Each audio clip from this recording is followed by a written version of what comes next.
কমল একটি কাজ করে 15 দিনে, বিমল কমলের থেকে 50% বেশি কর্মদক্ষ, তাহলে ওই একই কাজটি করতে বিমলের কত সময় লাগবে?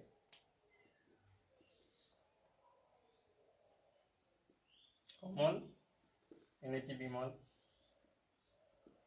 কমলের কর্মদক্ষতা যদি 100 হয় তাহলে বিমলের ওর থেকে আরো বেশি 50, তাহলে 100 সঙ্গে 50 যোগ সমান হচ্ছে 150। কমলের কতদিন সময় লাগে? 15 দিন। তাহলে মোট কাজ কত হবে? কর্মদক্ষতার সঙ্গে দিনের গুণ করলে আমরা পাবো মোট কাজ। 15 সঙ্গে 100 গুণ করলে 1500, তাহলে মোট কাজ 1500। আর বিমলের কর্মদক্ষতা হচ্ছে 150, তাহলে 150 দিয়ে 1500কে ভাগ করলে আমার হচ্ছে বিমল কতদিনে কাজটা শেষ করবে সেটা পাবো। 1500 কাজ আর এর কর্মদক্ষতা হচ্ছে 150, 0 0 কাটা, 15 কে 15, 15 2 50 সমান 10 দিন। অপশন এ হচ্ছে সঠিক অ্যান্সার।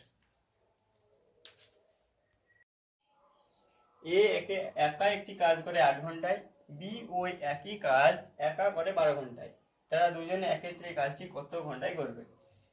আমরা এইভাবে অঙ্কগুলো করবো। এখানে হচ্ছে এ বি, এ একা কতদিনে কত ঘন্টায় করে? 8 ঘন্টায়, বি 12 ঘন্টায়। উপরে এমন একটা সংখ্যা আমরা লিখবো যেন এই দুজনের দ্বারা ভাগ করা যায়, বা এই দুজনে যেটা, দুজন হোক 3 জন হোক, যেটা থাকবে সেটা লসাগু।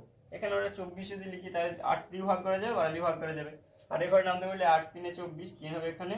12 ঘরে নামতে বললে 12 2 24, এখানে 2। এখানে হচ্ছে এদের 1 ঘন্টার কর্মদক্ষতা, মানে এ 1 ঘন্টায় 3 কাজ করে, বি 1 ঘন্টায় 2 কাজ করে। এরা যদি এবার একসঙ্গে কাজে লাগে তাহলে এই 2 3 কাজ আর এই 2 কাজ যোগ হবে, মানে 1 ঘন্টায় এরা মোট কাজ করছি 5। আর আমার মোট কাজ কথা উপরে একটা মোট কাজ সেটা হচ্ছে 24, 24কে 5 ভাগ করলে যেটা হবে সেটা হচ্ছে ওদের দুজনের একক্ষেত্রে টাইম। 5 4 20, 4 4 বার 5 ঘন্টা। অপশন ডি হচ্ছে সঠিক উত্তর।